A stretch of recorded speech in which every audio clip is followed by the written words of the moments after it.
हरे भरे खेतों के बीच बसे एक छोटे से गांव में और आम के पेड़ों के झुंड में रोहन नाम का एक छोटा लड़का रहता था। गांव एक शांत जगह थी। मुर्गे सुबह के सूरज की खबर देते थे और गायों का धीमा रंभाना दिन का संगीत था। रोहन अपने दादा दादी, अपने अज्जा और अज्जी के साथ रहता था। उसके माता पिता बहुत दूर बड़े शहर में काम करते थे और जब भी हो सके घर पैसे भेजते थे। उनके पत्र बहुत कीमती थे, लेकिन उसके दादा दादी का प्यार ही उसकी दुनिया थी। उनके छोटे मिट्टी की दीवारों वाले घर में एक साफ सुथरा आंगन था, जहां उसकी अज्जी गेंदे और तुलसी उगाती थी। जीवन सरल था, लेकिन यह वार्मथ से भरा था और अच्छी मिट्टी की खुशबू से भरा था। रोहन इस गांव का बच्चा था। उसकी आत्मा ऊपर आसमान जितनी खुली और साफ थी। रोहन के दिन सिंपल कामों और अंतहीन खेल से भरे होते थे। वह अपनी अज्जी के मक्खन मथने की आवाज से जल्दी उठ जाता था।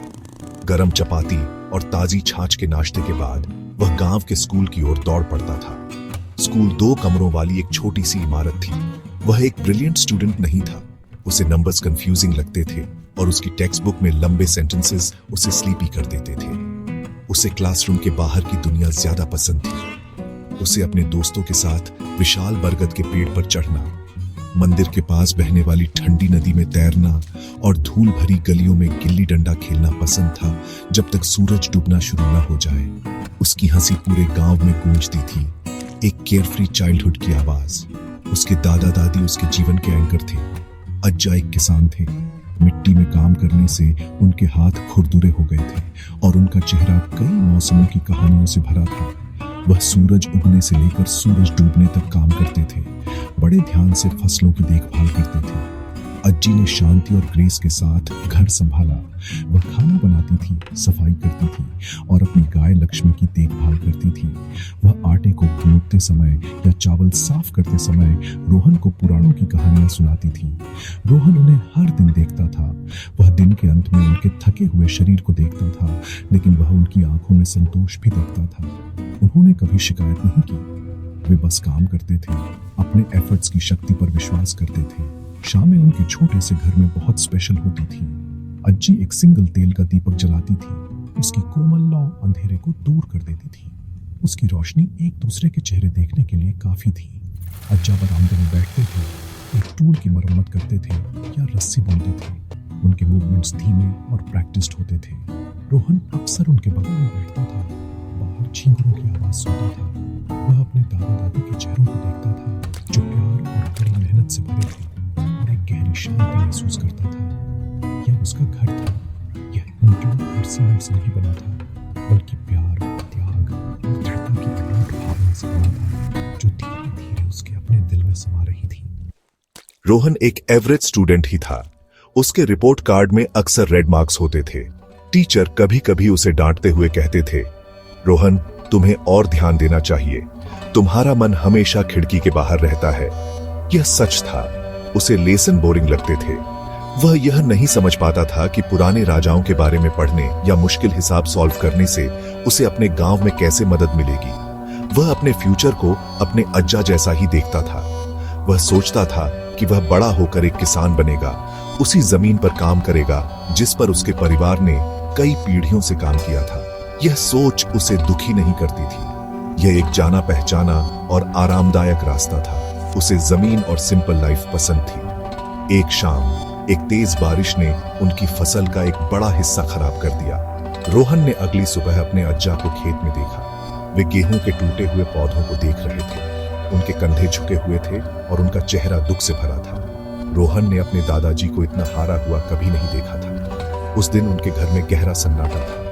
लेकिन अगली सुबह अज्जा खेत में वापस आ गए थे। वे खराब हुए पौधों को हटा रहे थे।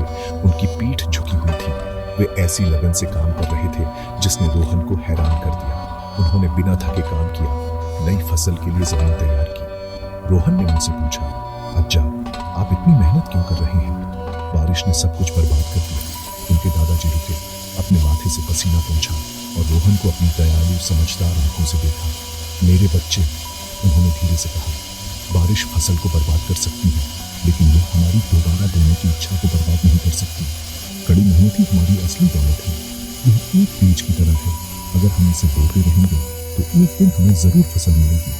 हमारे जैसे लोगों के लिए हार मानना कोई ऑप्शन नहीं है। हमें हमेशा कोशिश करनी चाहिए, बार बार। उन शब्दों ने रोहन के दिल में बिजली की तरह दस्तक दी। उसने अपने दादाजी के हाथों और उनकी अटूट भावना को देखा और पहली बार उसने कड़ी मेहनत का असली मतलब समझा। उस रात रोहन सो नहीं पाया। उसके अज्जा के शब्द उसके मन में गूंज रहे थे। उसने अपनी स्कूल की किताबें देखी जो एक कोने में धूल खा रही थी। उसने अपने रिपोर्ट कार्ड पर लगे रेड मार्क्स के बारे में सोचा। उसने अपने टीचर के निराश चेहरे के बारे में सोचा। फिर उसने शहर में अपने माता पिता के बारे में सोचा जो घर पैसे भेजने के लिए कड़ी मेहनत कर रहे थे। और सबसे बढ़कर उसने अपने दादा दादी के बारे में सोचा जो बिना किसी शिकायत के दिन रात मेहनत करते थे। उसे एहसास हुआ कि वे सब उसके लिए, उसके फ्यूचर के लिए कड़ी मेहनत कर रहे थे। उसके अंदर एक नई फीलिंग दिखने लगी।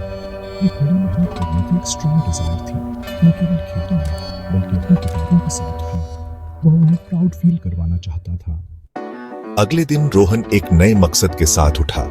उसने तय किया कि वह अपनी पढ़ाई को वैसे ही देखेगा जैसे उसके अज्जा खेत को देखते थे। यह उसकी खेती करने का खेत था और ज्ञान वह फसल थी जिसे उसे उगाना था। उसने 1 घंटा पहले उठना शुरू कर दिया, खेलने के लिए नहीं बल्कि तेल के लैंप की हल्की रोशनी में अपनी किताबों के साथ बैठने के लिए। पहले पहले यह बहुत मुश्किल था। शब्द अभी भी भ्रमित करने वाले लग रहे थे और संख्याएं उसकी आंखों के सामने नाच रही थीं। उसका मन नदी और बरगद के पेड़ की ओर भटक जाता था। लेकिन फिर उसे अपने दादाजी के बीज को बार बार बोने के बारे में कई बातें याद आती तो वह अपना ध्यान पेज पर वापस लाता और एक बार फिर कोशिश करता। यह एक धीमी और थका देने वाली प्रक्रिया थी। उसका रूटीन पूरी तरह बदल गया। वह सुबह पढ़ाई करता, स्कूल जाता और टीचर की हर बात ध्यान से सुनता और फिर अपने अज्जा की खेतों में मदद करने के लिए घर भागता। वह पानी ढोता, खरपतवार निकालता और लक्ष्मी गाय को खिलाने में मदद करता। अपने दादाजी के साथ काम करने से उसे एक शांत शक्ति मिलती थी। उसे अपनी पीठ पर सूरज और पैरों के नीचे मिट्टी महसूस होती थी और यह उसे याद दिलाता था कि क्या असली और जरूरी था। अपने खेत के काम खत्म करने के बाद वह हाथ मुंह धोकर फिर से पढ़ने बैठ जाता। उसके पास कोई तेज बिजली की रोशनी या शांत स्टडी रूम नहीं था। वह आंगन में पढ़ता था। उसके आसपास गांव की आवाजें थी। गांव में बहुत कम साधन थे, कोई लाइब्रेरी नहीं थी और वह एक्स्ट्रा गाइड बुक खरीदने का खर्च नहीं उठा सकता था। अच्छी किताबों की दुकान वाला नजदीकी शहर कई किलोमीटर दूर था। रोहन ने साधन संपन्न होना सीखा। वह सीनियर स्टूडेंट्स से पुरानी किताबें उधार लेता था। वह क्लास के बाद अपने टीचर से लगातार सवाल पूछता, अपनी छोटी नोटबुक में सब कुछ लिख लेता जब तक कि उसे कॉन्सेप्ट पूरी तरह समझ नहीं आ जाता। जब उसे गणित में कोई मुश्किल समस्या आती, वह अलग अलग तरीके आजमाता रहता जब तक उसे हल नहीं मिल जाता। वह हर समस्या को एक जिद्दी खरपतवार की तरह देखता था जिसे उसे अपने ज्ञान के खेत से निकालना था। उसकी लगन रंग लाने लगी। धीरे धीरे लेकिन निश्चित रूप से उसके ग्रेड बेहतर होने लगे। उसके रिपोर्ट कार्ड पर लाल निशान गायब होने लगे। उनकी जगह अच्छे नंबर आ गए। उसके टीचर्स हैरान और खुश थे। उनमें से एक ने उसकी पीठ थपथपाई और कहा, शाबाश रोहन, मुझे पता था कि तुम यह कर सकते हो। रोहन को ऐसा गर्व महसूस हुआ जो उसने पहले कभी महसूस नहीं किया था। यह गिल्ली डंडा के खेल जीतने से अलग तरह की खुशी थी। यह संतुष्टि उसके अपनी कड़ी मेहनत और लगन से मिली थी। उसकी अज्जी उसे पढ़ते देख गर्व से मुस्कुराती थी। अक्सर उसे एक गिलास गर्म दूध लाकर देती थी। उसका शांत प्रोत्साहन ही उसे चाहिए था। रोहन अपने हाई स्कूल की परीक्षाओं में बहुत अच्छे नंबरों से पास हुआ। उसने अपने पूरे गांव में सबसे ज्यादा नंबर हासिल किए और सबने उसकी कामयाबी का जश्न मनाया। उसके दादा दादी बहुत खुश थे। उनकी आंखों में गर्व के आंसू चमक रहे थे। रोहन के लिए यह सिर्फ शुरुआत थी। अब उसका एक नया सपना था। वह एक इंजीनियर बनना चाहता था। उसने एक अखबार में पढ़ा था कि इंजीनियर पुल, बांध और इमारतें बनाते हैं और वह अपनी पढ़ाई का इस्तेमाल अपने परिवार के लिए एक बेहतर जिंदगी बनाने के लिए करना चाहता था। हालांकि इंजीनियरिंग की पढ़ाई के लिए शहर जाना पड़ता, जो एक बहुत बड़ी फाइनेंशियल चैलेंज थी। उसके माता पिता की इनकम शहर में उनकी अपनी जरूरतों के लिए भी मुश्किल से काफी थी। उसके दादा दादी ने एक पल भी नहीं हिचकिचाया। उन्होंने अपनी जमीन का एक छोटा सा टुकड़ा बेचने का फैसला किया जो उन्होंने इमरजेंसीज के लिए बचा कर रखा था। यह जमीन तुम्हारे फ्यूचर के लिए है रोहन, उसके अज्ञा ने उसके कंधे पर हाथ रखते हुए कहा। पढ़ाई सबसे उपजाऊ जमीन है, ये तुम्हें पूरी जिंदगी फसल देगी। रोहन ने जिम्मेदारी का एक बहुत बड़ा बोझ महसूस किया। उसने खुद से वादा किया कि वह उनके सैक्रिफाइस को बेकार नहीं जाने देगा। भारी मन से लेकिन दृढ़ निश्चय के साथ उसने अपना सामान पैक किया और शहर के लिए अपना गांव छोड़ दिया। शहर का शोर, भीड़ और तेज रफ्तार जिंदगी उसके लिए एक शौकीन थी। उसे एक विशाल अशांत सागर में एक छोटी सी नाव जैसा महसूस हुआ। कॉलेज उससे कहीं ज्यादा मुश्किल था जितना उसने सोचा था। लेसन्स कॉम्प्लेक्स थे और हर कोई उससे कहीं ज्यादा स्मार्ट और कॉन्फिडेंट लग रहा था। शुरुआती कुछ महीनों तक उसे मेंटेन करने में स्ट्रगल करना पड़ा। उसे अकेलापन महसूस हुआ और उसे अपने दादा दादी और अपने गांव की सारी जिंदगी की बहुत याद आई। लेकिन उसे उनके सैक्रिफाइसेस याद थे। वह हार नहीं मान सकता था। खुद को सपोर्ट करने और अपने परिवार पर बोझ कम करने के लिए उसने शाम को पार्ट टाइम काम करना शुरू किया।